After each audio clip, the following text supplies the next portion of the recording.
하나님의 말씀 봅니다. 요한계시록 4장 1절부터 4절의 말씀까지입니다. 1절 읽겠습니다. 이 일 후에 내가 보니 하늘에 열린 문이 있는데 내가 들은 바 처음에 내게 말하던 나팔 소리 같은 그 음성이 이르되 이리로 올라오라. 이후에 마땅히 일어날 일들을 내가 내게 보이리라 하시더라. 내가 곧 성령에 감동되었더니 보라, 하늘에 보좌를 베풀었고 그 보좌 위에 앉으신 이가 있는데 앉으신 이의 모양이 벽옥과 홍보석 같고 또 무지개가 있어 보좌에 둘렸는데 그 모양이 녹보석 같더라. 또 보좌에 둘려 24 보좌들이 있고 그 보좌들 위에 24 장로들이 흰옷을 입고 머리에 금관을 쓰고 앉았더라. 아멘. 오늘 읽은 말씀 가운데서 10절의 말씀을 함께 읽도록 합니다. 24 장로들이 보좌에 앉으신 이 앞에 엎드려 세세토록 살아계시는 이에게 경배하고 자기의 관을 보좌 앞에 드리며 이르되 아멘. 방금 제가 기도에도 했지만 이 세상에 우리가 긴장을 가지면서 얼마나 보존할 수 있을까? 죽으니 사니 하면서 좋아서 결혼해놓고 얼마나 그 사랑이 지속되는지, 죽을 때까지 그것을 간직하며 살아가는 사람이 이 세상에 몇 명이나 될 것 같습니까? 우리가 하나님으로부터 자녀라는 이 사실을 깨닫고 난 다음, 그러니까 중생의 경험을 했다고 합시다. 회심을 했다. 얼마나 그것이 지속할 것 같습니까? 여러분 스스로에게 물어보십시오. 나는 구원의 확신이 여전히 내 속에서 불타고 있다. 그것이 과연 진실한 말입니까? 객기를 부리면서 살아가는 우리들인데 얼마 가지 않으면 후회하고 괜히 했다. 이거 잘못된 거네 이거. 라고 하면서 항상 후회 없이 살아가지 않는 인생인데 믿음의 이 경주라고 할까요? 이 경주를 끝까지 감당하는 사람이 뭐 믿음이 있으면 되겠지 뭐. 하나님의 자녀는 되네. 이렇게 가볍게 생각을 하고 신앙을 지키는 사람들이 얼마나 버틸 것 같습니까? 저는 보면서 신앙을 꾸준하게 신앙을 보존하며 살아가는 사람을 이 세상에서 그렇게 아주 적은 수일 것이다. 뭐 신자들 가운데서 뭐 주일날 교회 가는 사람들 가운데서도 저는 1000명에 1명꼴도 아닐 것이다. 저는 확신을 갖고 있습니다. 처음 사랑을 버렸다라고 이야기의 대상이 되어지는 꾸중을 듣는 에베소 교인들. 그러나 다시 그것을 회복하라 라고 권면을 들으면서 회복하는 사람들이 있겠지만 처음 사랑을 그대로 보존하며 살아가는 사람 거의 없을 겁니다. 예수 그리스도를 만진 바가 되고 본 바가 되고 실제로 들으면서 숙식을 했지만 예수 그리스도가 십자가상에 못 박히는 그 과정에서 예수님을 버리지 않는 사람 제자들 가운데 한 명도 없었습니다. 다 버렸습니다. 우리는 보지도 않았고 듣지도 않았고 만지지도 않았는데 우리는 안 버릴 것 같아? 그거는 사기입니다. 우리 다 버립니다. 우리들 가운데 끝까지 믿음을 보존할 사람 한 명이라도 있으면 하나님께 감사합니다. 우리 무리 가운데서. 그래서 여러분들에게 가끔씩 하는 말이, 여러분들을 보면 내가 가소롭게 여긴다. 먹고 사는 거는 살겠지 뭐. 군뱅이도 뭐 구르는 재주가 있으니까 뭐 직업을 갖고 뭐 도둑질을 하든지 사기를 치든지 뭐 노름을 하든지 간에 어쨌든 지가 살기는 살겠죠. 나중에 나이가 들면 직업을 못 가져서 다리지. 어쨌든 젊을 때는 뭐 어디 가서 파타임으로도 일을 할 수 있으니까. 얼마나 네가 살 것 같으냐.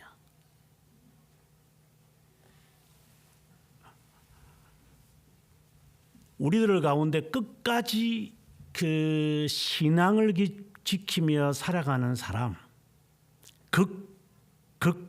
극소수입니다.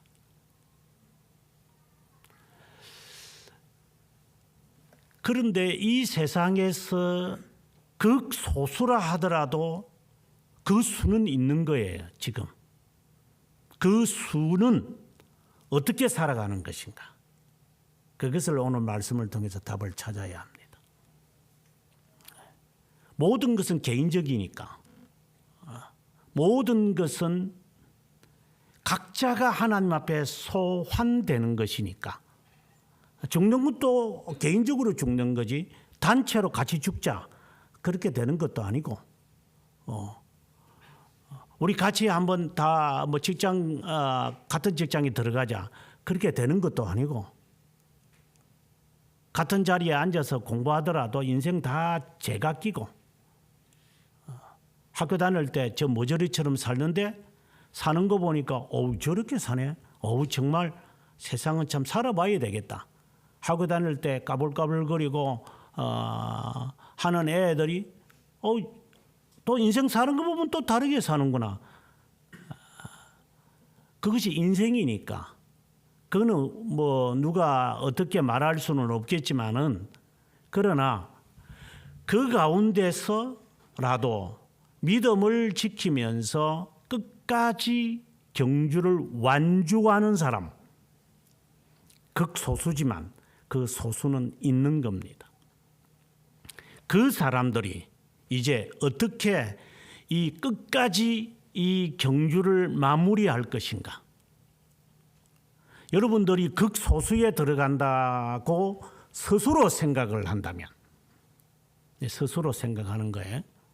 누가 뭐 너는 끝까지 경주할 수 있다, 너는 하나님의 자녀다 그렇게 말할 수는 없는 거잖아요. 그래서 내가 볼 때에 내 자신이 나는 하나님의 자녀다, 나는 하나님이 택한 자다 라고 스스로가 자인하고 있다면, 고백하고 있다면, 어떻게 이 극소수에 속한 자로서, 또 다른 말로는 뭐 선택된 자, 중생된 자, 하나님의 자녀, 여러 가지 호칭이 붙어 있겠지만 완주할 수 있을까?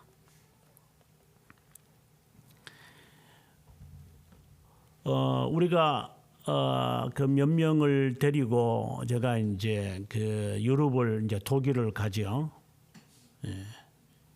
우리 꼬마 아가씨 두 사람은 독일을 가본 적이 없고, 이제 한 명은 이제 뭐 한 2, 3일 이제 갔다 와 놓고 독일 갔다 온 거고, 이제 2달 전에 이제 작년에 비행기 표를 끊어서요.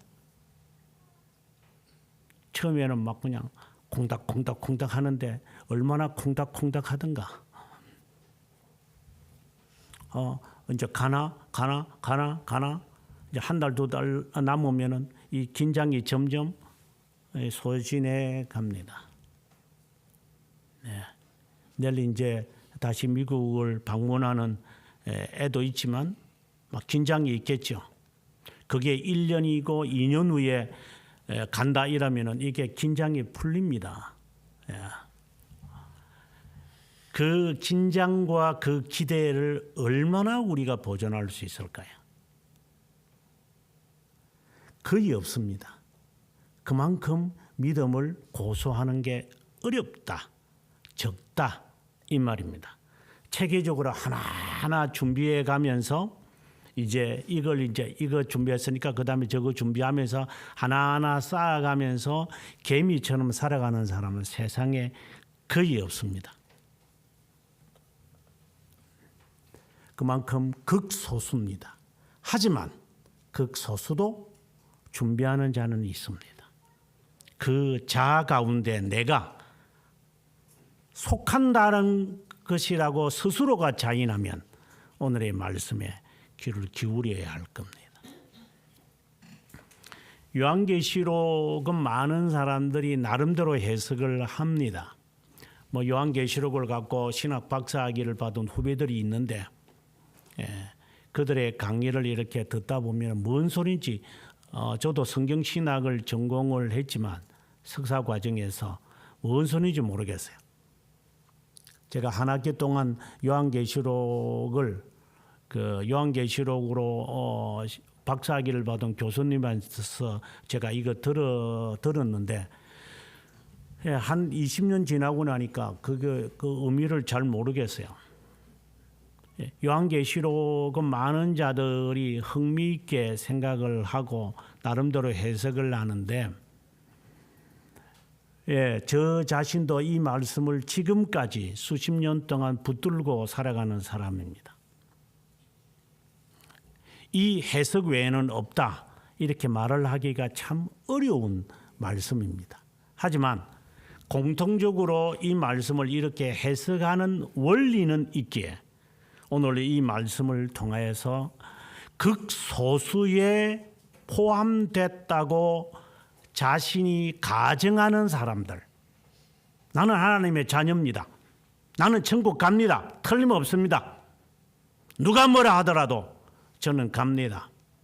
네. 이 호언장담하는 사람들. 제가 영국에서 미국 갈 때에 절대 갈 수 없다.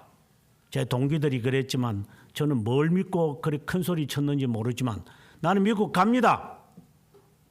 그래서 영국에 있는 미국 대사관에 가가지고 비자를 내밀었을 때 이게 말도 안 되는 이야기인 거죠. 왜 한국 사람이 영국에 있는 미국 대사관에 비자 받으러 왔겠어요? 예를 들어서 우리나라에 우리나라에 있는 미국 대사관에 그 미국 가겠다고 비자 내면 뭐라고 생각하겠어요? 저 좀 수상한 놈 아니야 이거? 지 나라 가서 미국 비자 받으러 가야지. 왜 한국 와가지고 지가 미국 비자 받으러 와서? 여러분 이해가 되십니까?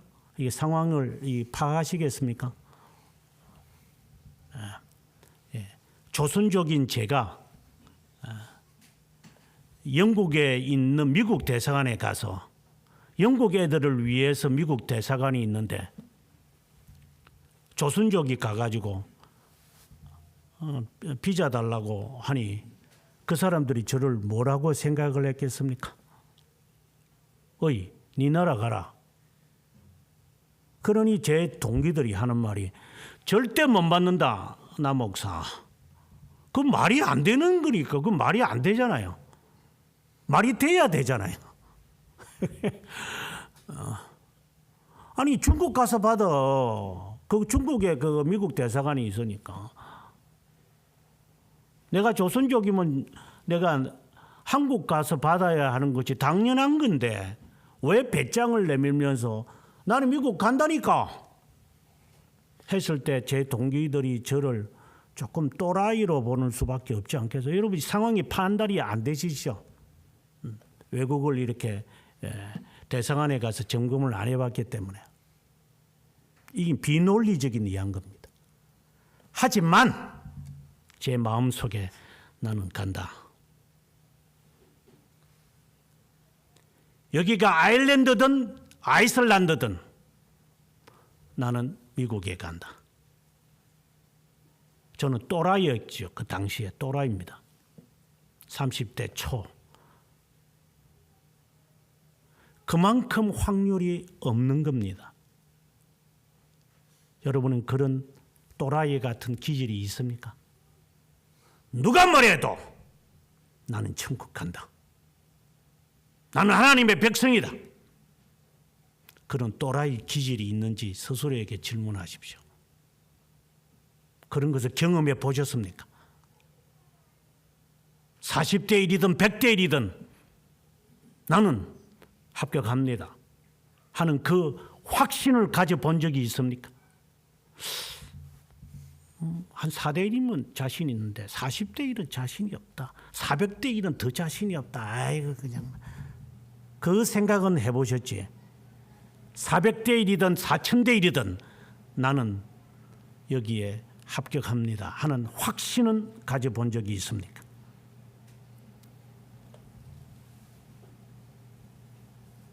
천국은 그 확신을 가져야 하는 자입니다. 그래서 극소수, 극소수라고 하는 말입니다. 내가 그 확신에 차 있는 사람이라면 다시 묻습니다. 오늘의 말씀에 관심을 가지십시오. 400대 1이라니까 너무 힘들네 400대 1. 나 뭐 그러니까 아무 시험도 쳐본 적이 없어. 1000대 1 말도 안 돼. 나 안 해봤어. 1%의 가능성도 나는 가본 적이 없어. 그렇다고 뭐 제가 잘났다는 게 아니라 고등학교 때 1차 시험 떨어져서 부산 남해 가가지고 자살하려고 하다가 너무 무서워서 되돌아온 사람 쫄짱분데 제가 무슨 자신이 있었겠어요. 세상적인 조건으로 자신이 생기는 게 아닙니다. 이거는 자신이죠. 극소수에 해당되어지는 그 갖고 있는 확신은 확실성에서 오는 것이지 자기 확신에서 오는 게 아닙니다. 이거는 성령께서 허락하시는 것이지 우리가 가공하는 게 아닙니다. 끝까지 견뎌내는 사람들입니다. 어떤 일이 발생하더라도 조금 흔들릴 수는 있죠. 바람이 부니까 이렇게 저렇게 기우뚱 좌우뚱 또는 좌충우돌 넘어져서 타박상이 일어나고 부스러지는 한이 있어도 다시 먼지 털고 일어나서 그럼 가면 되지 그냥 라고 하는 사람들 극소수가 될 겁니다. 여러분에게 위협하는 게 아닙니다. 그 수는 있습니다.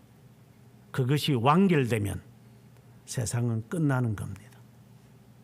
그 사람들을 위해서 하나님은 오늘의 말씀을 사도 요한에게 기록하라고 한 겁니다.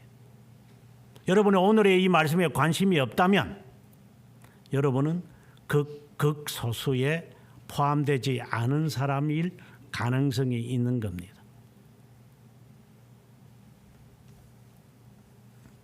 요한계시록의 이 해석은 이거 외에는 없다 이렇게 할 수 없을 정도로 다양합니다. 하지만 일반적인 이야기를 여러분들에게 하면서 우리의 자신을 좀 반영했으면 좋겠다는 생각합니다. 저는 수십 번 이 말씀을 배웠고 또 강해하면서 이 말씀이 새롭게 저는 또 와닿았습니다. 이번에 오늘의 이 말씀이 예수 그리스도의 성천의 모습에서 사도 요한이 경험하는 것이겠다. 왜 그런가 하면 1절에 보면은 하늘에 열린 문이 있는데 라고 이야기를 하고 있습니다. 그래서 1절에 계속해서 올라오라 라고 이야기를 합니다.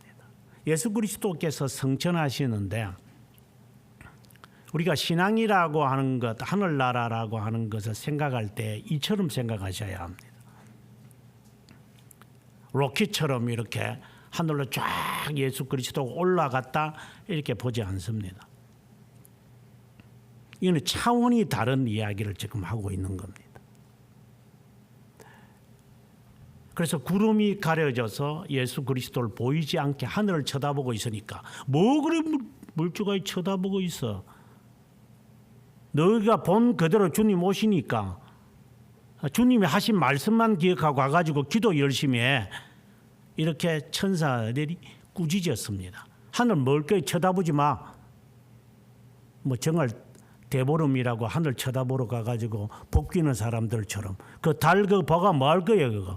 본래 둥근 건데 그림자 때문에 초승달이 나오고 금음달이 나오는 거지. 그거 구경하려고 그거 가나?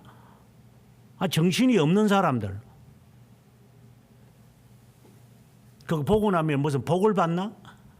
개소나무 한 그루가 거기에 있나? 토끼 2마리가 쿵떡쿵떡 찍나? 식구적인 이야기지만 그게 별 의미도 없지만 그런 식으로 주님이 성천하시는 것을 바라보는 거죠. 주님 어디 가시는가? 엘리야가 하늘로 올라갔으니까 불말을 타고 올라갔다니까 어디 떨어졌나? 어디 이제 엘리야가 올라가다가 불말 타고 올라가다가 떨어졌는가 봐. 이렇게 당시에 엘리야의 제자들이 호들갑을 막 떨었거든. 올라가다가 떨어진 거 아니야? 그런 자들이 있다 이 말입니다. 그러니까 허상과 공상과 상상 속에서 나름대로 그냥 이렇게 살아가는 자들이 있어요. 실제로 우리들 가운데. 그러니까 자기 환청, 자기 환상을 가지고 살아가는 사람들이죠. 그래서 오늘 이 본문의 이 말씀에서 하나님께서 지금 말씀을 하시기를 이리로 올라오라라고 하고 봤는데 하늘의 문이 열렸다. 하늘의 문이 열렸다는 게 이해가 잘 안 되죠. 굉장히 추상적인 이야기들이에요 지금. 그래서 올라오라고 해서 그가 2절에 보니까 성령의 감동이 되어 가지고 그 하늘에 올라갔는지는 이야기하지는 않고 내가 봤는데 이렇게 이야기해요. 여기서 우리는 힌트를 찾을 수 있죠. 이렇게 올라간 게 아니구나. 성령의 감동을 받아가지고 앞에 전개되어지는 것이 보이기 시작하는 거예요. 이게 이제 하늘의 문이 열렸다 올라오라고 했는데 성령의 감동을 받아서 앞에 보좌가 있는 것을 봤다. 그렇다면 예수 그리스도의 성천도 하늘로 로켓처럼 올라간 것이 아니라 차원이 다른 세상을 지금 이야기하는 거죠. 그래서 어떤 사람들은 앞으로 종말은 지구가 불탈 거니까 이게 핵으로 아마 불탈 거다. 뭐 이렇게 문자적으로 해석하는 사람들이 있고 뭐 과거에는 666이라는 숫자를 가지고 바코드가 사탄의 수다 뭐 받지 마라 뭐 이라고 하고 뭐 하여튼 제가 어릴 때만 하더라도 그따위 소리 하는 자들이 참 많았고 뭐 후 3년 반 전 3년 반 하면서 계산하는 그런 사기꾼들도 많았고 뭐 지금도 있고 예수님 언제 재림할 거라고 하는 이런 사기꾼들이 참 많고 역사적으로 늘 있었고 초대교회부터 앞으로도 있을 것이고 이런 사기꾼들이 많은 거예요. 실제로. 왜냐 이것이 다 추상적인 이야기다 보니까. 아무튼 성령의 감동이 되어져서 보아라 라고 해서 보는 거예요. 지금요. 마땅히 일어날 일들을 내게 보이겠다. 이 말씀을 하는 거예요. 앞으로 일어날 이제 이렇게 되니까 이게 장래일에 대해서 이야기하는구나. 우리는 이 문장을 보면은 마땅히 일어날 일을 내가 내게 보일 테다. 그러니 봐라.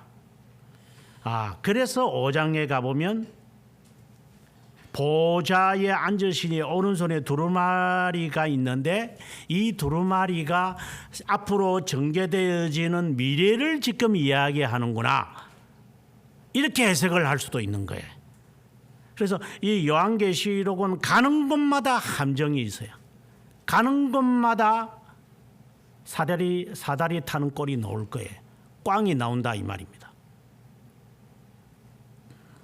그래서 이 말씀을 아주 조심해서 안 들으면은 이 말씀은 제각기 해석해 버리는 거예요. 일단 1차적으로 해석을 해봅니다. 그 다음에 3절에 가보았는데 보좌가 있고 하늘에 보좌가 베풀어져 있고 그 보좌에 앉으신 이를 내가 봤는데 벽옥과 홍보석 같더라. 이 벽옥이라는 자색을 말하죠. 과거의 중세 시대 뭐 지금도 그렇습니다만은 뭐 지금은 뭐 가짜들이 하도 많으니까 뭐 남대문 시장 가면 하도 가짜들이 많아가지고 뭐 전부 다 짝퉁들이고 뭐 돈 뭐 만 원만 주면 가짜병이 막 이렇게 갖다 붙이고 막 이라고 뭐 다이아몬드도 진짜인지 가짜병인지 모를 정도로 목걸이 멋있는 거 저게 진짜인지 가짜인지 어떻게 알아요? 하도 가짜가 더 멋있으니까. 이제 이러니까 이 보석 자체가 별 의미가 없는 것처럼 보이지만 이 자색, 이 벽옥이라는 게 자색이 자스퍼라는 걸 하는 말인데 이게 벌거스름한 건데 굉장히 아름다워요. 색깔이 영롱하다 그러죠. 그 다음에 홍보석이 이거는 홍색이에요. 앞에는 자색이고 그 다음에는 또 봤는데 녹보석이 있다라고 했어요. 이 녹보석은 에메랄드거든 거죠. 우리가 작년에 저희가 재작년에 저희가 스위스를 갔을 때 그 스위스에서 그 내려오는 그 물이 융프라우드에서 이렇게 그 알프스에서 내려오는 그 물이 완전히 녹색이죠. 녹색, 맑은 녹색, 파란 정말 하늘 칼라처럼. 우리나라 중랑천하고는 비교가 안 되고 아주 맑은 이 개울이 다 맑아요. 그냥 파랗고 정말 소설이나 동화 속에서 나오는 그런 그 호수들이 그 산 중턱에 있는 걸 보고 우리가 운전하고 가면서 기가 찬다 이런 것이 세상에 있구나라는 에메랄드의 그 컬러가 있어요. 지금 사도 요한은 나중에 이제 21장에 가보면 이제 예루살렘에 대한 표현도 12보석을 이야기하거든요. 그 아름다운 그 보석의 모습과 같아. 이 말을 지금 하는 거예요. 아니, 무슨 상상이 지금 안 되는 거예요, 지금요. 좀 있으면 제가 해석을 하겠습니다만. 그다음에 4절에 가보면 그 보좌가 있는데 그 보좌 주위에 또 24개의 좌석이 있더라. 좌석이 뭐 교회들 가보면 앞에 뭐 좌석 8개가 쫙 있잖아요. 큰 교회들 보면. 그러한 좌석들이 이렇게 쫙 놓여져 있더라. 24개가. 거기에 24명의 장로들이 흰옷을 입고 금관을 쓰고 앉아 있더라. 여러분 광경을 상상하셔야 됩니다. 그 다음에 5절에 가보면 그 보좌에서 번개, 음성, 천둥 소리가 나더라. 이 보좌에서 이런 번개와 음성과 우리의 소리가 나더라. 그리고 보좌 앞에는 등불 7개가 있는데 7영이다. 이 지금 상상이 지금 여러분들이 얼마나 지금 상상이 되는지 모르지만 뭐 상상할 필요도 없지만 어쨌든 그 다음에 보좌 앞에 등불이 7개 있었는데 그 보좌 앞에 유리바다와 같은 유리잔과 같은 바다가 있더라. 그러니까 아주 맑다고 보셔야 돼요. 아주 끝까지 다 보이는 이 큰 바다, 마치 호수와 같은 그 스위스 융플라워에 있는 그 호수라고 보셔야 돼요. 여러분이 이 안 가본 사람들에게 무슨 제가 더 이상 말이 안 돼요. 끝까지 다 보이는 저 밑에 가는 그 모든 물고기와 돌멩이가 우리들 전부 다 이끼가 끼어가지고 막 이런 거지만 그들은 그런 이끼가 없는 순수한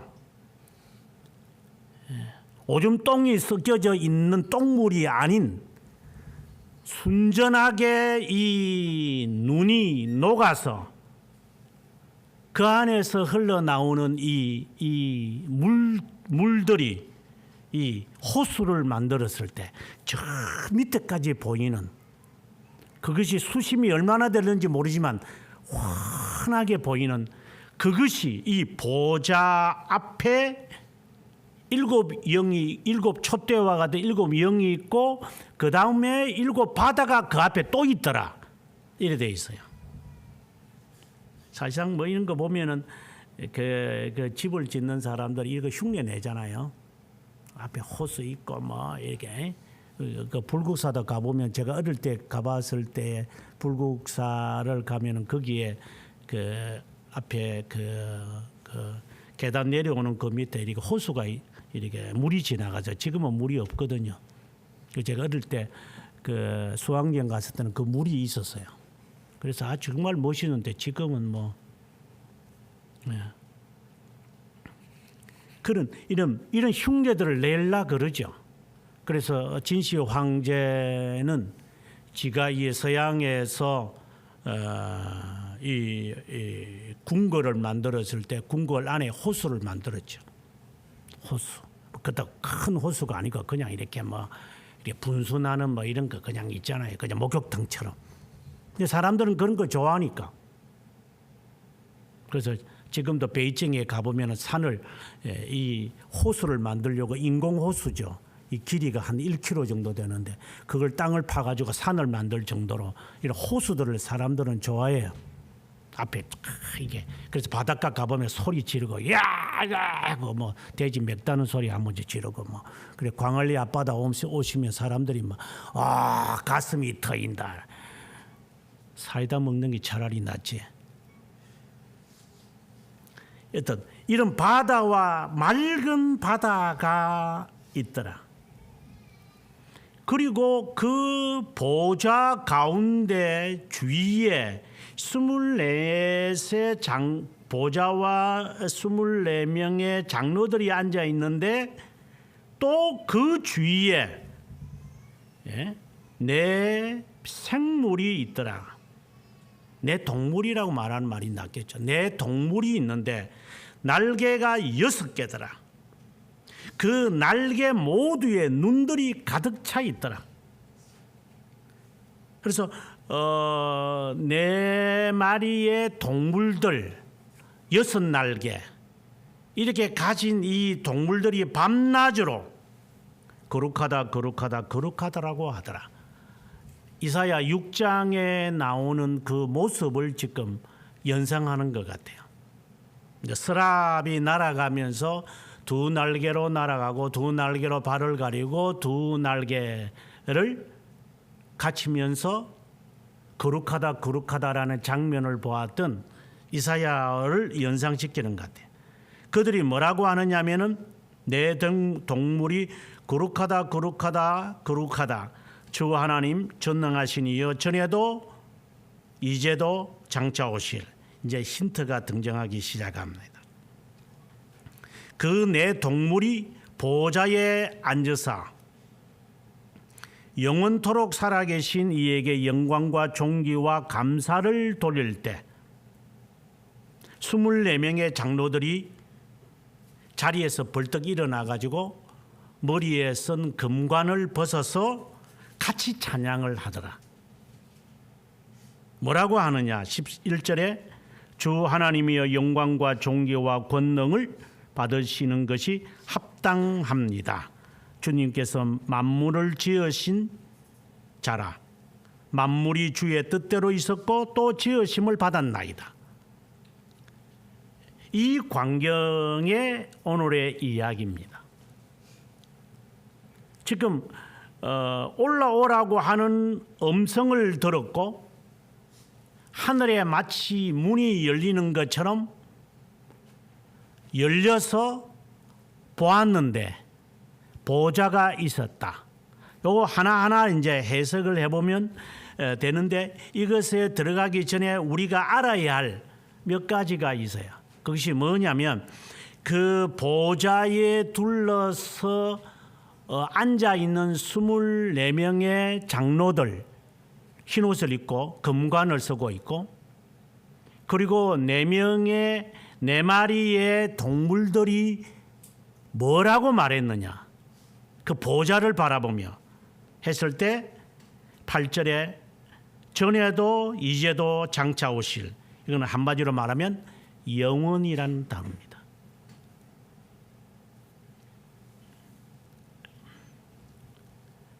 하나님을 향하여 지금 그 1장에 보게 되어지면 하나님의 모습을 이제 하나님의 모습이라고 해야 될지 그리스도라고 해야 될지 사도 요한이 먼저 보게 되어집니다.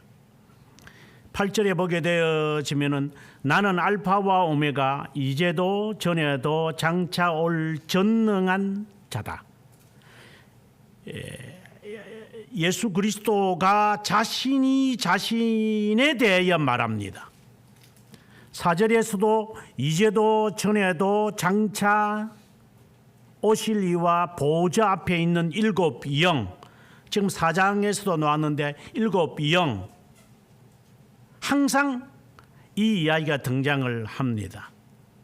6절에도 가보면 우리를 나라와 제사장으로 삼으신 그에게 영광과 능력이 영원토록 있기를 바란다. 하나님에 대한 이 묘사와 하나님에 대한 광경에 대해서 항상 따라가는 말이 영원하다는 단어입니다. 17절에 내가 보았는데 나는 처음이요 마지막이다. 살아있는 자다. 전에 죽었는데 볼지어다 세세토록 살아있어 사망과 음부의 열쇠를 가졌다. 그러므로 너가 본 것과 지금 있는 것과 장차 될 일을 기록하라. 영혼에 대한 이야기. 그러면 이 열쇠를 갖고 지금 하나님에 대하여 묘사되어지는 것을 우리가 힌트를 얻게 되어져요. 칼빈 선생이 저희들에게 말할 때, 하나님에 대한 참된 지식을 말할 때, 하나님에 대한 우리의 자세는 우리에게 향한 하나님이 어떤 분이냐, 매우 중요한 것을 저희들에게 말하고 있어요. 우리에게 향한 하나님이 어떤 분인지. 여기서 우리는 선택된 자를 말해요. 예를 들어서 교회가 지금 사회 시국에 대해서 이런 뭐 예를 들어서 뭐 지금의 뭐 어제도 뭐 저 데모한다고 애들이 저 모여가지고 뭐 앉아가지고 저렇게 기습으로 뭐 뭘 짓는다고 했다는데, 교회가 그 문제에 대해서 뭐라고 대답을 해야 되지 않나? 이렇게 하는 애들 말고, 그런 사이비들이니까 우리를 향한 거예요. 하나님은 이건 선택된 자를 두고 하는 거예요. 이 사회를 두고 하나님이 어떤 분이냐? 만약에 그런 식으로 누군가가 아니면 여러분이나 그런 자가 있다면 주위에, 그는 사이비들입니다. 교회가 이 사회에 대해서, 이 국가에 대해서 뭐라고? 그리고 투가면 다 국민들이 말한대요. 그 어느 국민, 나는 그렇게 동의 안 하는데 국민이 뭐 원한대요. 국민을 살펴야 된대요. 그 국민이 뭐야 그게?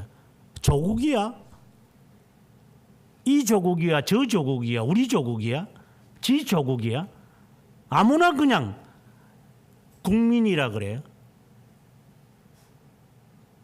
물론 대한민국을 말하겠죠. 그 사람들이 하는 국민이라는 말은 저 북한 사람들을 말하는 거야. 저거들을 따라다니는 그런 조물아기들을 말하는 거야. 국민이 도대체 누구를 말하는 거죠? 이런 속된 말로 싸가지 없는 말을 하는 게 아니라 하나님에 대하여서는 먼저 우리를 향한 어떤 분인을 전제를 해야 된다. 여러분 스스로에게 질문하세요. 나를 향하신 이 아니라 선택된 자를 향하신 하나님은 어떤 분이신가?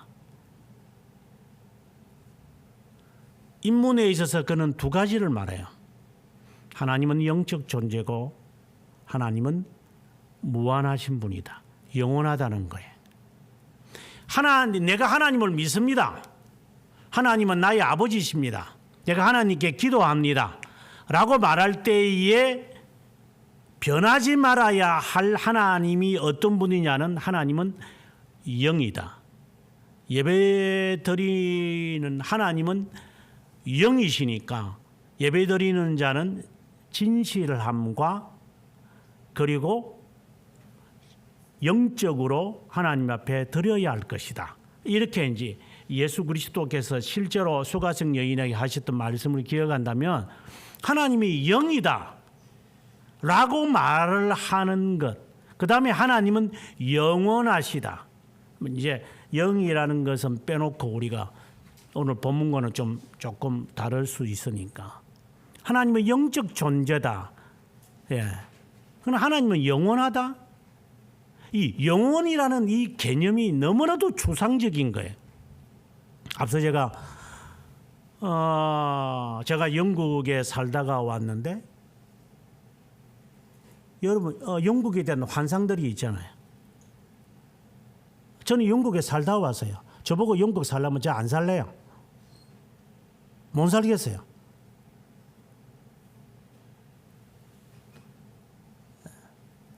살아봤기 때문에 살기 싫어요, 저는. 여러분의 환상을 가졌든 말든 그런 저는 상관없이 그냥 가볼 만한 곳이지 살 만한 곳은 아니죠.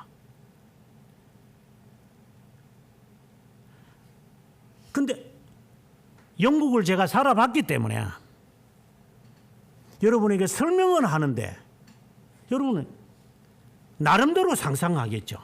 내가 아무리 제가 다 알 수는 없으니까.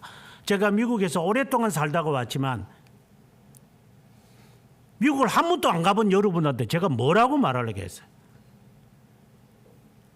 유튜브에 보게 되어지면 이번에 베를린을 가지만 베를린을 갔다 온 블로그에 애들이 기차 여행 1박 2일로 베를린을 지내. 제가 동영상을 이렇게 보면서 도움되는 게 하나도 없다.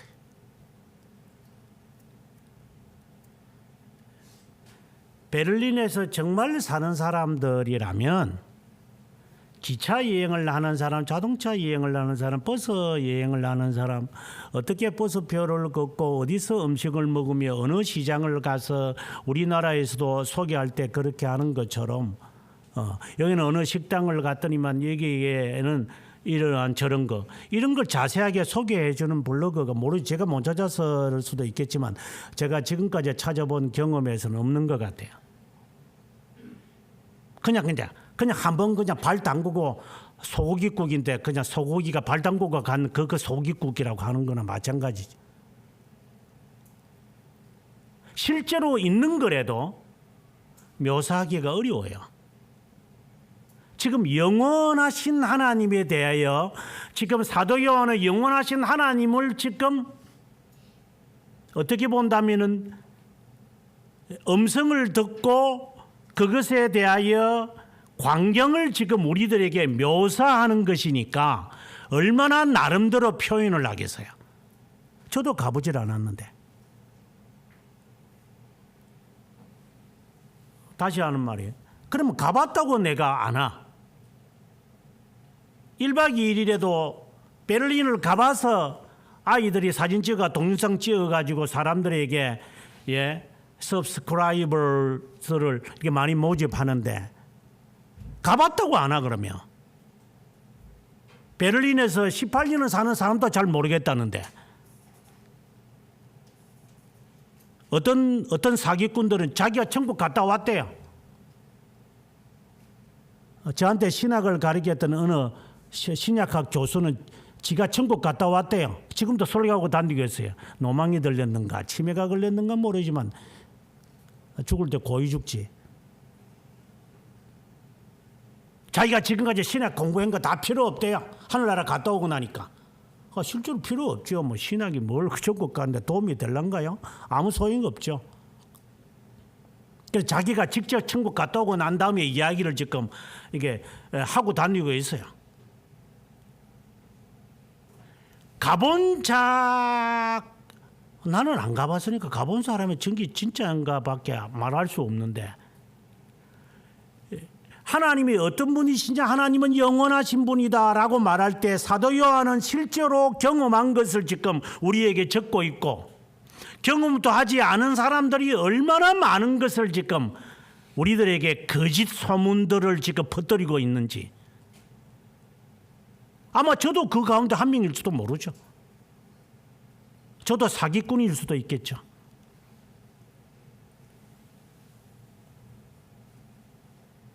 분명한 것은 우리가 그분을 보게 될 거라는 거예요. 반드시 그분을 보게 될 거다. 만약에 못 본다면 만약에 우리가 영과 육이 분리되어 가지고 그분을 보지 영과 육이 분리되면 하나님을 본다고 내가 들었는데 하나님 어디 계신지 하면 그것은 지옥이니까.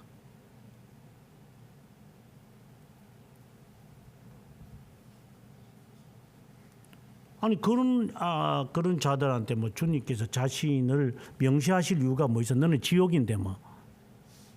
어차피 지옥 가려고 하나님이 영원에서 선택했는데 너한테 뭐라고 하나님께서 자신의 영광을 보여셔서 하늘에 대한 소망을 갖게 하시겠어요?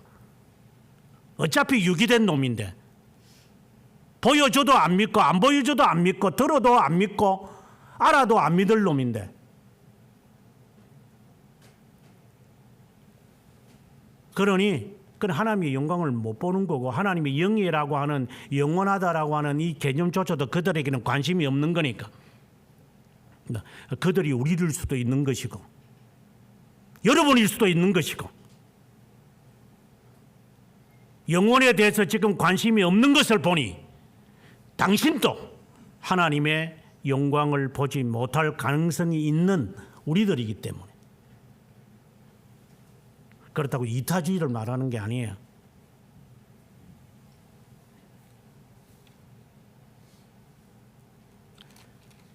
하나님은 어떤 분이십니까?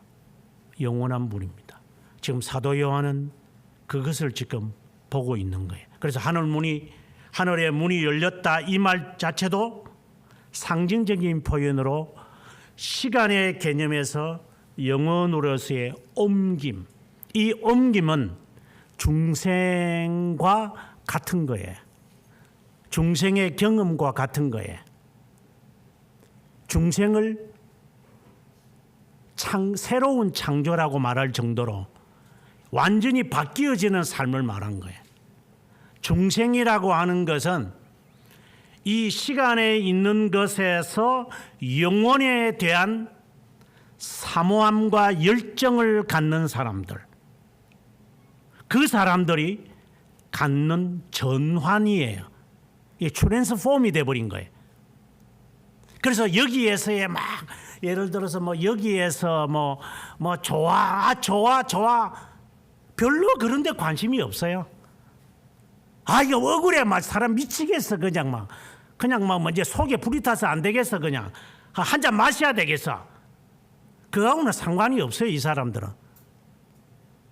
유행이 이렇니 저렇니 돈을 잃었니 돈을 벌었니 위에 올라갔니 내려갔니 한 대 맞았는지 두 대를 맞았는지 별로 그런 데 관심도 없고 원한을 갖는다든지 원흉을 삼는다든지 별로 그런 데 관심도 없어요. 왜? 바뀌어진 자기 때문에. 동그라미 하나 더 붙었다고 해서 시시닥거리고 이런 게 아니라 그렇다고 해서 염세주의자처럼 살아가는 것이 아니겠지만 별로 그런데 내가 최선을 다했는데 더 얻으려고 하지도 않고 모자라면 어쩔 수 없는 거고 더 주면 감사한 거고 다 돈 벌려고 더 올라가려고 막 그냥 막 이 사람 저 사람 만나서 그냥 김일성이 한번 만나보려고 액을 복골하는 사람도 아니고 김정은이하고 한번 사진 한번 찍어보려고 하는 그런 잡배들도 아니고 중생은 새로운 창조예요. 영혼에 대한 관심을 갖는 사람이에요. 내일 이사 갈 사람이 뭐 여기에 뭐 연연하겠어요?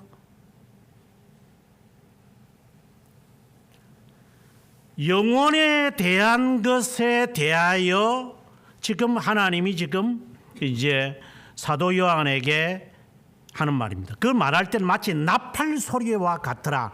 이 말은 어벙벙한 이야기예요. 지금 좀 지나면은 5절에 보면은 번개와 음성과 우레소리인데 하나님께서 모세에게 너 올라오라고 하시는 거예요. 똑같은 지금 똑같은 게 아니라 비슷한 이야기인데 하나님이 자신에게 모세에게 자신을 보여주겠다 그래요. 그때 그가 얼마나 기대했겠어요? 그런데 등을 보이셨다 이렇게 말을 하거든요. 그리고 천둥 소리가 막 지진과 번개 소리가 막 들렸다. 여호수아가 시내산 밑에서 기슭에서 기다리고 있는데 천둥 소리가 나고 번개 소리가 나니까 이 그 여호수아만이 아니라 그 이스라엘 백성들 수백만 명이 그냥 막 놀래 가지고 막 이게 세상이 뭐 어찌 된 거야 지금 이게 끝나는 거야. 하나님을 보는 하나님에 대하여 경험한 자의 공통적인 거예요. 그래서 사도 요한도 죽은 자가 되었다. 그냥 바싹 그냥 엎드려 버렸어. 그냥 오금을 그냥 지를 정도로 그냥 하나님 마치 오줌을 살 정도로 이 뭐라고 말하지 못하는 천둥의 소리를 여러분이 안 들어봤으니까 여러분께서 제 말을 이해가 못하겠죠. 천둥 소리를 들어보셔야 돼. 1초 후에 들리는 것은 340m 떨어진 데죠. 미국에서는 그런 일이 많아요. 바로 눈앞에 번개가 쳐서 나무 쓰러뜨리는 걸 저도 몇 번 봤어요. 대낮처럼 환해 번개가 딱 치면 이건 다 헤드라이트 다 필요 없어 이거 지나가는 이런 등 이거 다 필요 없어. 이 번개가 치면요, 고강 치기 시작하면 앞이 환해. 대낮처럼 태양보다 더 환해져 버려요. 그게 번개라는 거예요. 중생은 바로 그런 경험을 하는 자예요. 네가 하나님 앞에서 감히 거짓말을 하고 있어.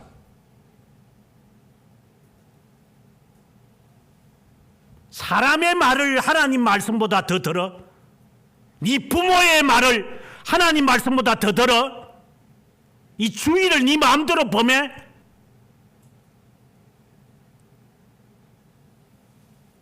아직 중생의 경험이 없는 자지요. 사장이 부르고 회장이 부른다고 해서 가?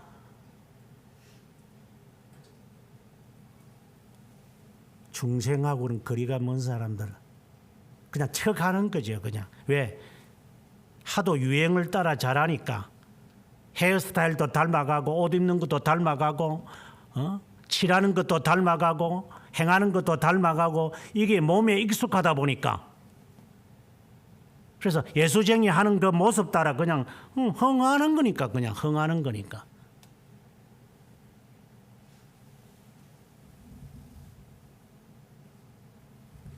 번개와 우레소리, 폭포소리. 여러분들이 아마 죽을 마실 겁니다. 이것을 경험한 사람, 이는 중생을 말하는 겁니다. 하늘 문이 열렸다. 영원한 세계를 바라보는 것이기에 마치 서대반이 도를 맞기 전에 하늘문이 열린 것을 보는 것, 마치 중생의 경험을 하는 자의 자세인 것입니다.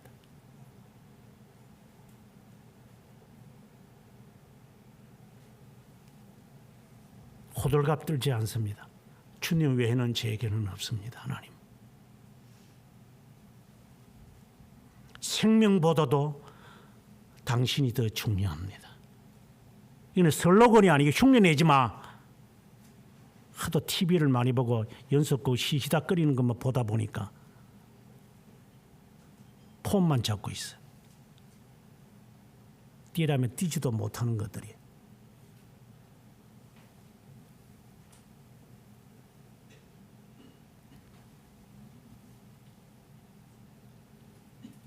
이거는 실제화되어진 거지. 무리 앞에서 큰 소리 치고 자신이 혼자 있을 때는 마음껏 다른 짓을 하는 거하고는 성격이 달라요.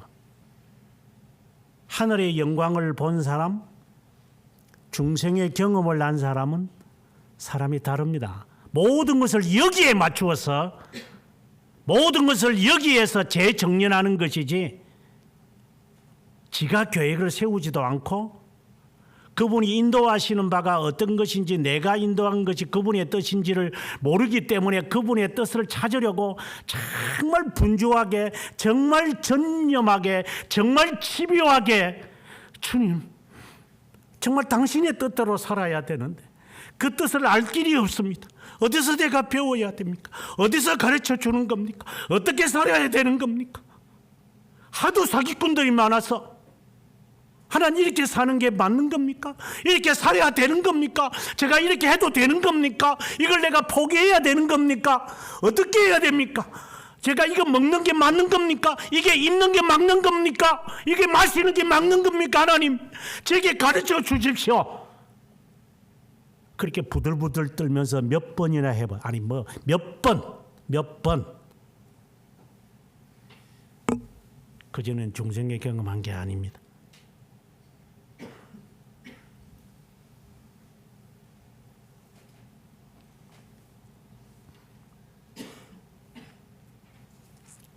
성령의 감동이 여기서 지금 마땅히 일어난 일에 대한 이야기를 해요. 그러면 우리가 문자적으로 보면 앞서도 말씀드리지만 미래에 있어날 일을 주님이 사도 요한에게 보이려고 하는 것인가? 아니에요.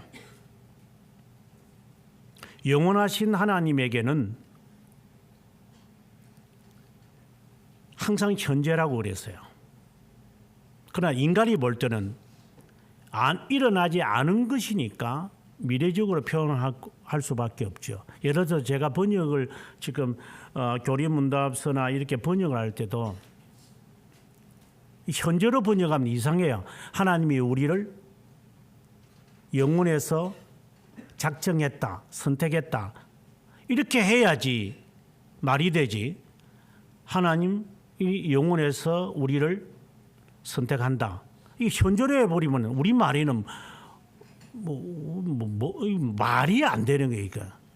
근데 어쩔 수 없이 과거를 완료형을 쓸 수밖에 없는 거죠. 그러니까 현재라는 말을 해버리면 이상해요. 인간 언어의 한계죠. 인간 언어의 한계. 그래서 장차 일어날 일을 내게 고할 테니까 라고 말할 때는 것은 인간이 하나님을 바라보았을 때에 시간에서 하나님을 바라보았을 때는 미래로 왜? 안 보였으니까.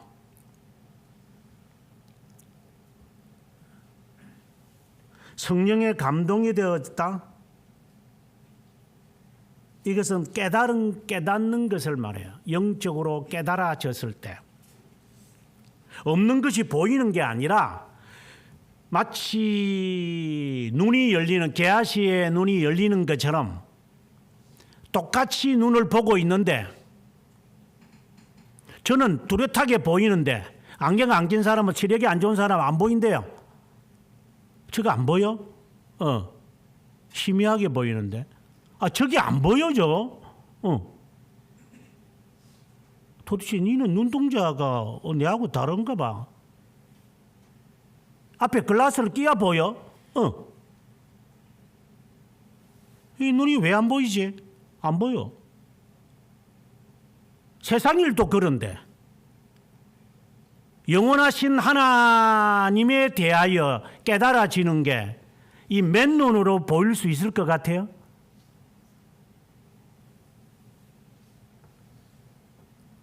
성령의 감동을 받았다 이 말은 영적인 깨달음을 한 거예요.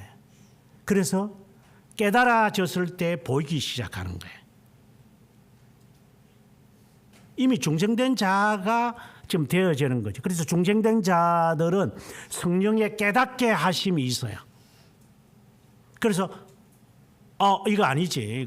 이거 맞아. 이거지. 이래 해야 돼. 하는 성령 하나님의 깨닫게 하시는 게 있어요. 왜? 그는 변화된 자이기 때문에. 항상 기준을 하늘나라로 삼고 살아가는 자이기 때문에 기준이 딱 정해져 있어요. 나는 그것을 향하여 가는 사람이다. 나는 고시를 치는 사람이다. 그래서 어떤 일이 있어도 나는 좌로나 우로나 치우치지 않는다. 자신의 목적이 딱 정해져 있기 때문에 쓸데없는 시간을 보내거나 친구 안 만나가지고 잡다하게 담소를 나눌 그런 시간의 여유가 없다. 나는 가야 된다. 이런 딱 목적의식이 분명한 사람들. 세상적으로 볼 때는 참 저게 인간미가 정말로 없다. 그 인간미 있어서 뭐 할 건데 내가 연예인인가?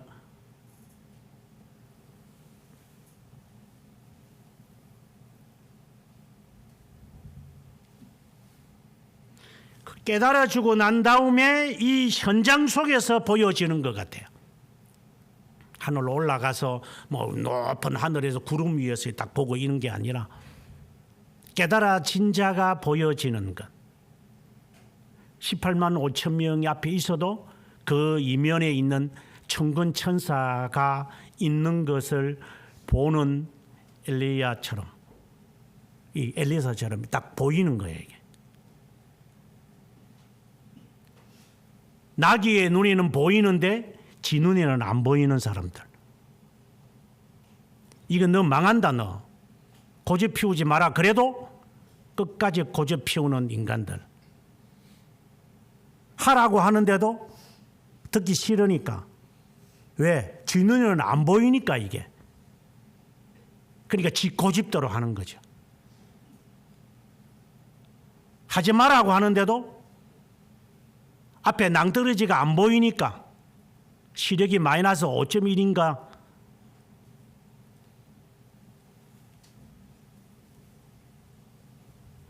그러니까 깨달아진 바가 아니니까 보이지가 않아요.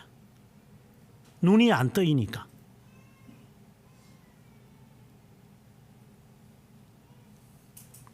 하늘에 보좌가 있다라고 해서 여기서 하늘은 공중이라는 단어도 아니고 마치 하늘에 계신 우리 아버지여라고 하는 말씀처럼 편재하 있는 하나님, 편재 어디든지 다 계시는 하나님.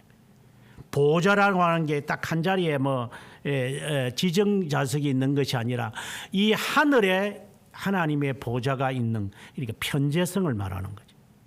하나님이 어디든지 계시는구나. 이것을 사도 요한은 보는 거예요.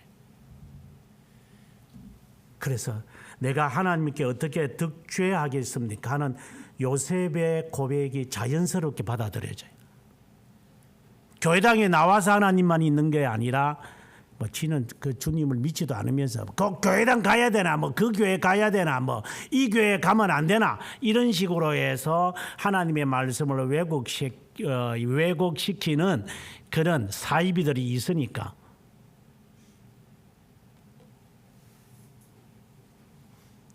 그러면 니는 아무나하고 결혼해라. 지나가는 아무나 사람하고 붙잡고 결혼해 주실래요? 그래 해라. 그럼 그거는 싫나? 땅바닥에 떨어져 있는 저 순대 먹으라 그냥. 개는 먹잖아. 그럼 너도 먹어. 그는 이게 아예 안 돼. 그런데 어떻게 너는 그 말하냐? 눈이 뜬 자가 중생이 되지 않은 자의 표본들이죠. 아무렇게나 먹고 살면 되는 거 아니에요. 배만 부르면 되는 그런 식으로. 어디든지 계시는 하나님, 거기에 마치 앉았다고 했으니 마치 권위자가 있는 것처럼, 우리 형상을 말하진 않아요. 근데 단지 보석으로만 표현하죠.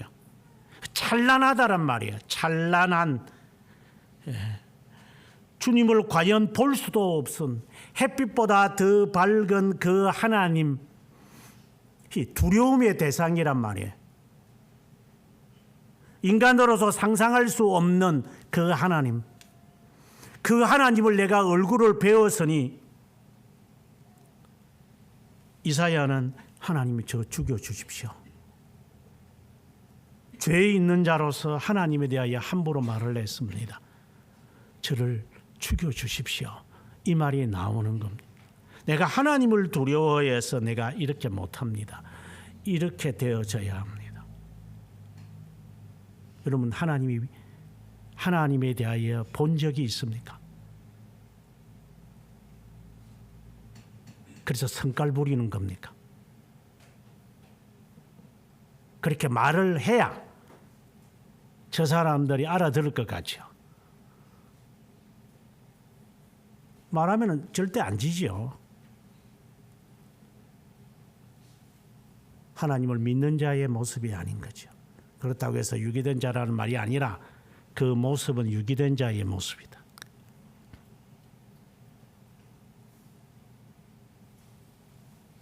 찬란한 모습을 그런 봅니다. 무지개가 있고, 그러니까 햇빛과 같이 빛난다는 것을 말하죠. 빛이 있음을 말합니다. 빛이 있어야 무지개가 있으니까. 그 보좌 자체가 마치 태양처럼 눈부셔서 각가지의 빛깔을 갖고 있는 영롱한 빛이더라. 또 내가 봤는데 24명의 장로들이 앉아있는 보좌를 받고 흰옷을 입고 금관을 받다. 이것은 나중에 14만 4천 명을 대표하는 사람들이라고 이야기할 수 있습니다. 7장에 가보면 이제 인치심을 받은 14만 4천 명이라고 되어 있는데 24명, 12지파와 12사도를 상징하는 구원의 수를 말해요. 그래서 이것은 24장로라는 것은 마치 대표자들이 구원받는 모든 자가 항상 하나님과 함께 있는 이 영혼을 지금 말하는 거죠. 나중에 채워지겠죠. 그래서 24장로들이 이미 하나님에게는 현재성이니까 같이 있는 거죠. 그것을 자신이 보는 거예요.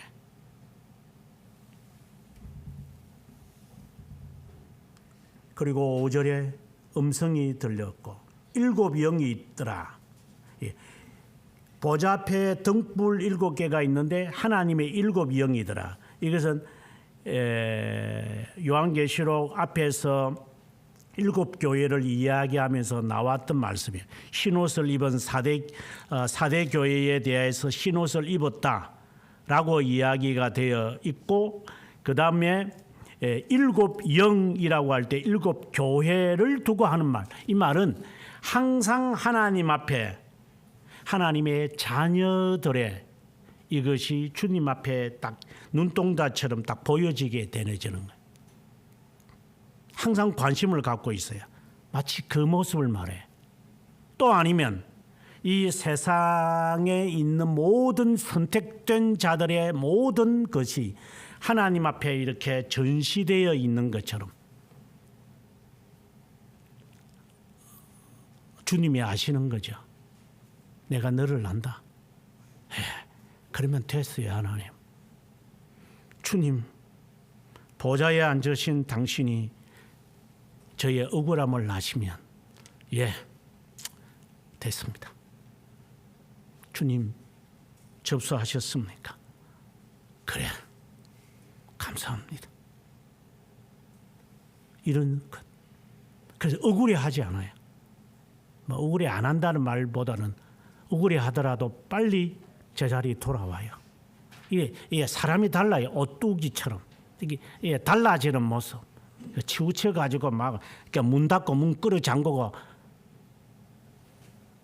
전화해도 전화 안 받고 이런 게 아니라 전혀 그런 데 별 관심이 없어.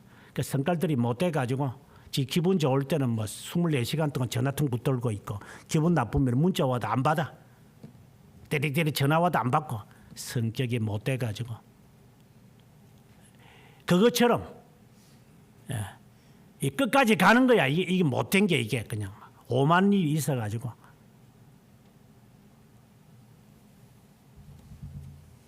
꽁 해가지고 예수쟁이들 꽁하다 그러잖아요. 안 믿는 사람은 술이라도 마셔서 푸는데 예수쟁이들은 이게 꽁 해가지고 안 푼다고 아주 추잡은 고집 갖고 살고.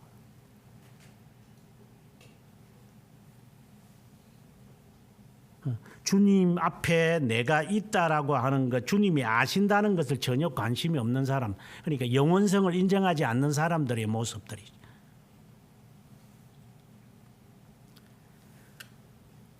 6절 그 일곱 영이 있는 그들 보좌 앞에 일곱 영도 있고 보좌 앞에 유리 바다가 있다. 그래서 하나님 앞에는 모든 것이 다 드러나는 거예요.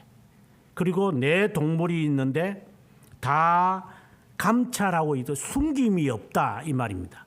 하나님 앞에는 숨김이 있을 수 없다. 다 드러난다. 예. 저는 이것이 매우 무섭습니다.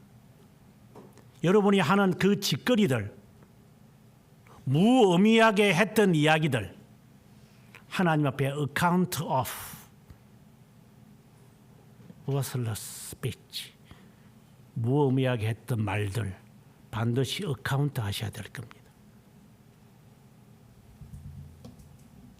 여러분 담당하십시오. 저도 제가 허튼 말을 한 것은 저도 책임을 져야 될 것이고, 여러분들도 농담 삼아서 친구들하고 부모에게 내뱉은 말들 다 책임 다 지십시오. 호려도 남김없이 하나님이 다 해결하실 거니까. 이걸 농담으로 듣겠죠.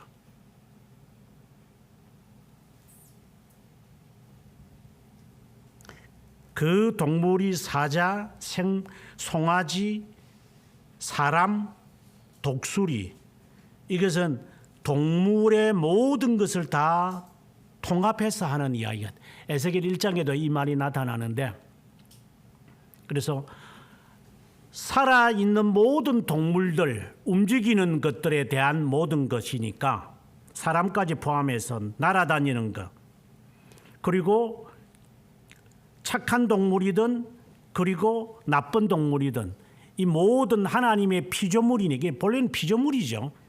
네 마리의 피조물, 뭐 넷 피조물 이렇게 번역돼야 되는데 하나님의 피조물 전체를 말. 그래서 유스티누스 같은 사람은 이건 동서남북이다 뭐 이렇게 말들을 하곤 해요. 그래서 하나님 앞에는 모든 것이 숨김없이 다 드러날 것이다. 그러면서 하는 말이 거룩하다, 거룩하다, 거룩하다. 그분 앞에는 숨김이 없을 거니까 반드시 하나님 앞에 청산할 겁니다. 그리고 10절에 가보면 그 장로들이 마치 12지파 12지파를 대변하는 불가시적 교회의 총체, 선택된 자들의 총체가 하나님 앞에, 지금 현장에서 보면은 미래적인 이야기겠죠. 그런데 이들이 밤낮으로 하는 이야기니까 영원을 말하는 거죠. 그들이 금관을 내어놓고 엎드렸다. 보좌 앞에 엎드렸다. 이 말은 자신의 공로를 내세우지 않을 것이다. 하나님, 저는 아무것도 아니에요. 하나님, 당신만이 영광 받으셔야 됩니다. 제게 돌리지 마옵소서. 이런 자들이더라. 그런 자들이 주님의 보좌에 둘러 앉아 있더라.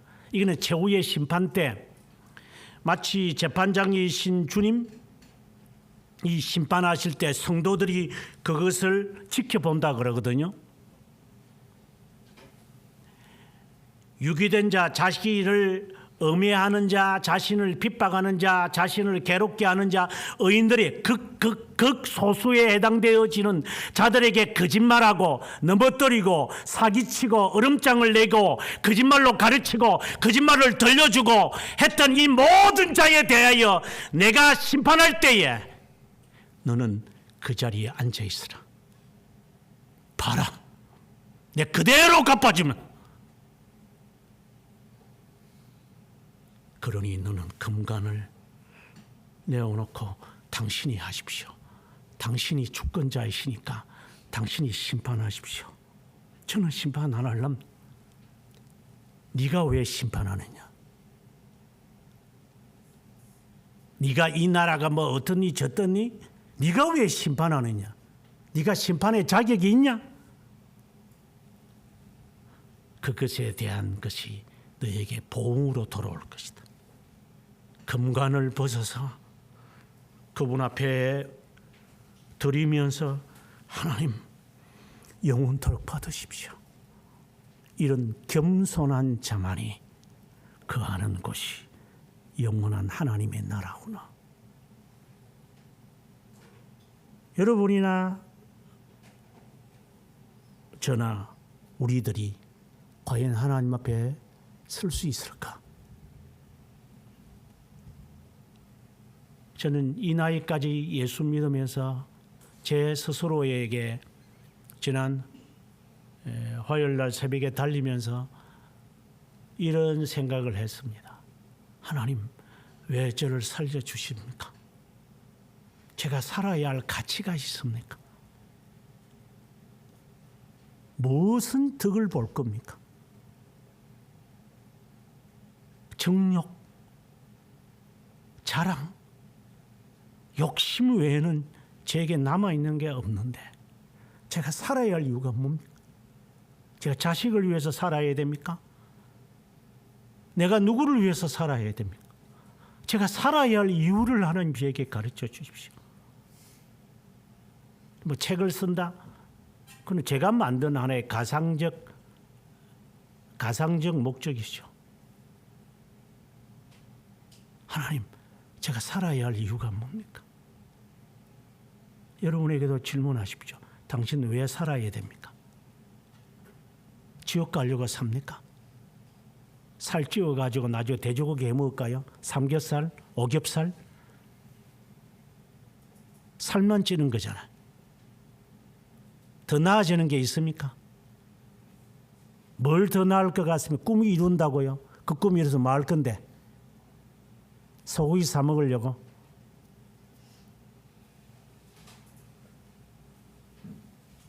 무엇이 남아 있습니까? 죽지 못하니까 살아야 되는 겁니까? 하나님이 안 죽이시니까 살아남는 겁니까? 그러면 하나님이 왜 안 죽이십니까? 유기된 자이기 때문에 살려놓는 것입니까? 선택된 자이기에 어떤 목적이 있어서 하나님이 저를 살리시는 겁니까? 왜 살아야 되는가? 저는 답이 없었습니다. 하나님, 제가 살아야 할 이유가 굳이 제가 있다면 다윗처럼 당신의 이름의 아름다움을 아는 것 외에는 없습니다. 만약에 제가 천국이란 말 빼고 내가 하늘나라에 갔다고 합시다. 물론 유기된 자는 바로 지옥에 가니까 그것까지 하나하나 세분해서 말하기는 그렇고, 만약에 제가 죽어서 하나님의 택한 자라면 당신에 대해서 제가 안다고 말을 했고 이럴 것이라고 실컷 말을 했는데 눈으로 보는 것은 전부 다 염색한 갈색 머리카락, 푸른 눈동자, 특수염, 무슨 영화배우처럼 생긴 예수님만 사진을 봤는데 그따위 그려놓은 것만 봤는데 영화 속에 다 그런 미남 배우들만 나왔는데 왜 동양인은 안 나오지? 인기 있는 배우만 세워가지고 예수님 대역시켜 놨는데 그거 들고 가가지고 주님 어디 있어요? 이 비슷한 사람이 있나? 레코니션이 돼야지. 흩은 것만 배워가지고 과연 제가 주님을 찾을 수는 있겠습니까? 여러분에게 질문 던집. 당신은 주님 찾을 것 같아요? 어떤 주님을 당신이 믿기에 그 주님을 찾을 수 있습니까?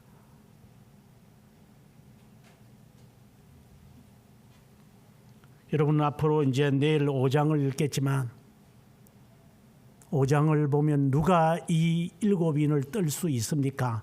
라고 하자 죽임당한 어린 양이라고 그래요. 죽임당한 어린 양. 그 어린 양이 두루마리를 택해서 인을 떼기 시작을 해. 이건 그리스도 안을 지금 말해요. 그리스도 안에서 예정하고 그리스도 안에서 우리를 구원하고 그리스도 안에서 우리를 선택한 그 에베소서 1장에 있는 말씀을 지금 이야기하고 있는 모든 것이 그리스도 안에서 그리스도로 말미암고 그리스도를 위하여 그리스도를 향하여 그리스도로 말미암아 그리스도 때문에 이것이 내 마음에 사로잡혀 있는 사람, 그분이 이 인을 뗄 것이다. 그분을 찾을 수 있을까요? 죽임당한 어린 양인데 어떤 모습일 것 같아요? 우리가 볼 수는 있겠죠. 저는 기도했습니다. 하나님, 제가 죽임당한 어린 양을 찾을 수 있겠습니까? 그래서 제가 살아야 합니다. 지금 죽으면 못 볼 것 같습니다. 주님, 당신을 알기 원합니다. 끝으로 여러분에게 질문합니다. 당신은 주님을 알 것 같습니까? 어떤 주님입니까? 그것이 자신이 없다면 알려고 격렬하게 노력하십시오. 어떤 대가를 치르서라도 그분을 아는 것이 영생이라고 하셨습니다. 여기서 조심해야 될 부분들이 있습니다. 6일 동안 내 모든 일을 다 하고 지켜야 할 본분을 지키면서 하나님의 자녀답게 살아가야 할 삶이 무엇인지 분명히 알고 흩은 시간 보내고 교수님 타이핑에는 다 날아가서요. 좀 시간 더 주세요 하는 놈들을 저는 많이 봤습니다. 그런 짓거리 하지 말고 세상 숙제도 제대로 못하는 게 무슨 숙제를 하겠어요. 세상의 가르침도 제대로 못 지키는 네가 하늘의 규례를 지킬 수 있겠나? 물론 지킬 수 있죠. 하나님의 뜻을 배우기 위하여 얼마나 인생의 도전을 해보셨는가? 어디에 가치를 두고 있습니까? 주님입니까? 내 자신입니까?